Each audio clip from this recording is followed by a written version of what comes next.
News 10 NBC at 5 starts with your first alert weather now. Really not a bad way to end the work week on this Friday evening. We're looking pretty good. In fact, a little more sunshine than anticipated, but I don't think many of us are complaining. So a nice looking Friday evening, but there's a little bit of a chill to the air, especially for mid-June. 62 degrees right now. Wind out of the northeast at 16 is actually probably making it feel just a tad cooler, but we are dry here on First Alert Doppler radar. You look down into the western southern tier, and there are a few showers. Those will gradually work their way in, but not until later on tonight. So for the short term, partial sun, a little cool in the 60s, green on the threat tracker. Showers, especially south overnight tonight. That does mean we'll probably start your Saturday very early with some lingering showers. Then we'll clear things out. That does include the sky for some of us. I'll take you into your weekend coming up. Breaking news, deputies just told us a man is in the hospital with serious injuries after a crash in Parenton.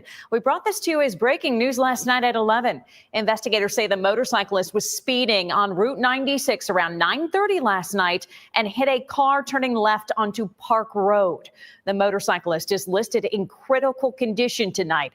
The driver of the car was not hurt. We continue to follow developments in the Middle East. Israel launched a surprise attack on Iran. The massive attack targeted Iran's nuclear program and military leaders. And just this afternoon, Iran launched retaliatory strikes toward Israel. Israel launched the strikes early this morning. The attacks are a dramatic escalation in their long-running conflict. This is video of strikes on Iran's main nuclear enrichment facility. Look at all that smoke. Israel says strikes will continue for as long as it takes to remove the nuclear threat posed by Iran. Stocks tumbling this tonight following the Israel and Iran traded airstrikes. The Dow fell nearly 770 points. The Nasdaq down more than 200 points, and the S&P 500 down 78.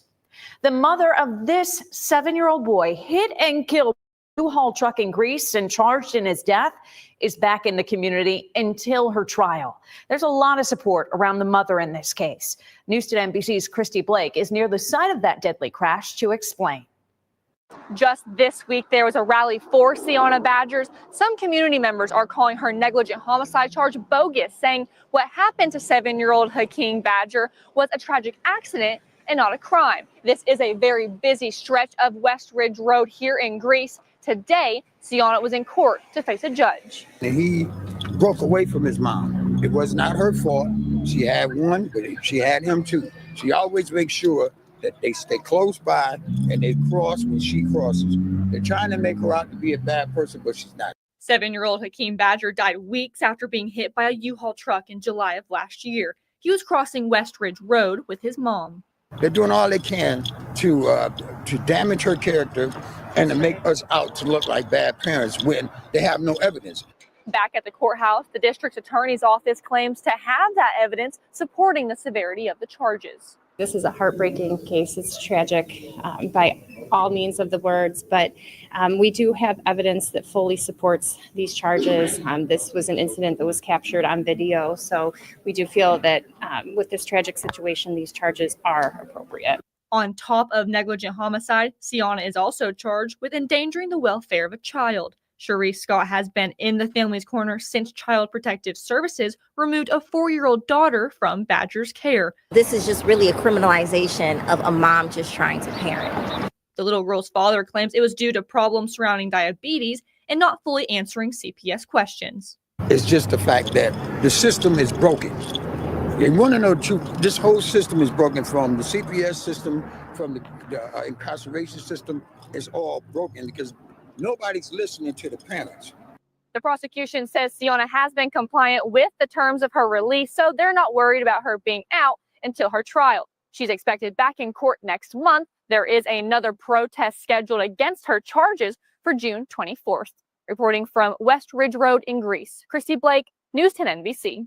The driver of the U-Haul truck is not charged in Hakeem's death. A man will spend 20 years in prison for shooting and killing a teenager in Rochester. Jaimir Feliciano shot Jaden Scott on Nassau Street last summer. Scott died in the hospital 2 days later. He was only 17. Feliciano was arrested in Georgia. In Genesee County, a coach in the Oakville, Alabama Central School District is accused of inappropriate conduct with a student. The district tells us allegations were made on June 3rd.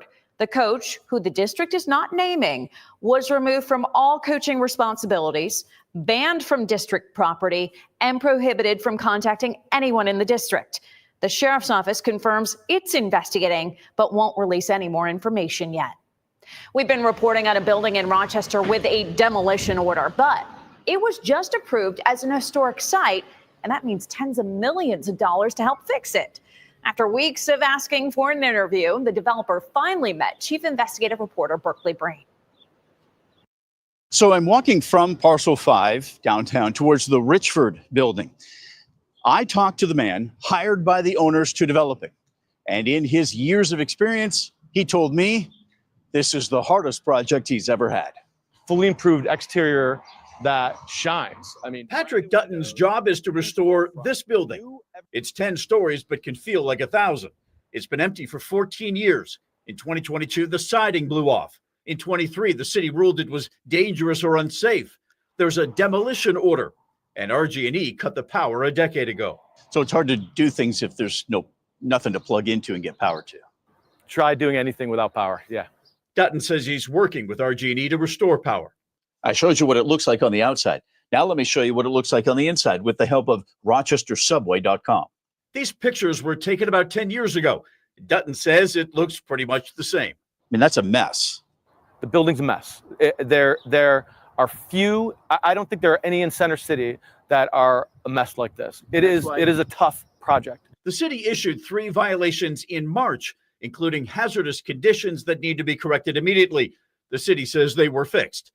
Dutton says the building was recently approved for historic tax credits, which can equal 25 to 30 million. The start date on that application says this October.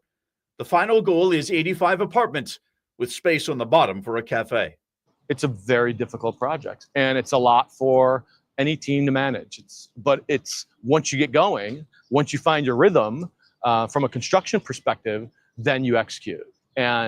But getting to that moment is a long road, and there's a lot of hurdles. Very recently, this project was approved for $2 million in Restore New York money. That is money that will go specifically to this building.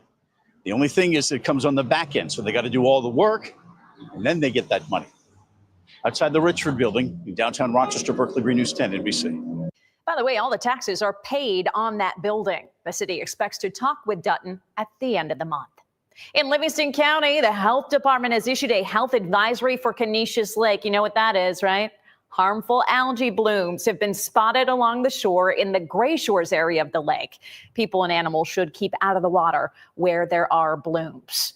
How's your weekend looking? Let's get to First Alert meteorologist Stacey Pension. You know, we were hoping to go boating, but the weather's not looking great. You know, the weather is trending better, but it will also depend on where you are located across the area. Let's jump into the weekend forecast. Maybe not any of our bodies of water with like this. Upper 60s on Saturday, should make it into the low 70s on Sunday, and both days will feature more sun north of the thruway, more clouds south of the thruway. Best chance of rain will come early on Saturday, and again, south of the thruway. Green on the threat tracker, that's the color, which is good because it means no significant weather for us. Precip chances are quite low. They will start to creep up a little bit by the middle of the week as our temperatures and humidity start to creep up. But that is not right now. In fact, look at these numbers. It is mid-June and it's 60 in Hilton, 62 at the Rochester Airport, Brighton 64. Notice how the further away from Lake Ontario you get warmer. 70 in York, 72 in Leroy. It is 70 right now in Livonia and 70 the number in Hemlock. We are dry here on First Alert Doppler radar, but you look down into the western southern tier and there are some showers that are starting to work their way in. They'll eventually make their way closer to us, but not until later on tonight. And this is the boundary that is still plaguing us. And the issue is you're going to see the moisture riding up along that boundary and it lifts a little bit further northward. So there's plenty of rain around us. Consider ourselves lucky to be dry for now. But again, I do think that's going to be changing late tonight into early tomorrow morning. Check out the time. Check out where the rain is most likely. And again, south of Rochester. Doesn't mean Rochester is guaranteed to be dry. I don't think that's the case, but it'll be wettest down into the Finger Lakes. Then we clear things out, so some sun returning into the afternoon, especially north of the city closest to the lake.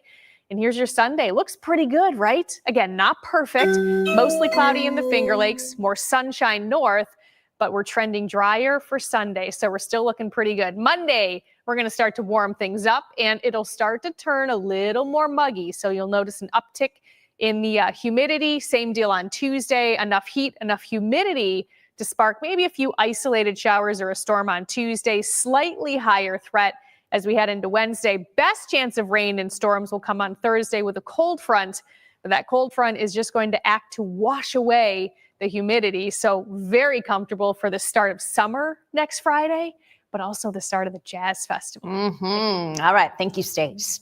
The Main Street Bridge in Brockport is still closed to traffic. It was supposed to open 9 months ago. The delay is frustrating a lot of people. News 10 NBC's Declan Stablo was back in Brockport today to hear from neighbors.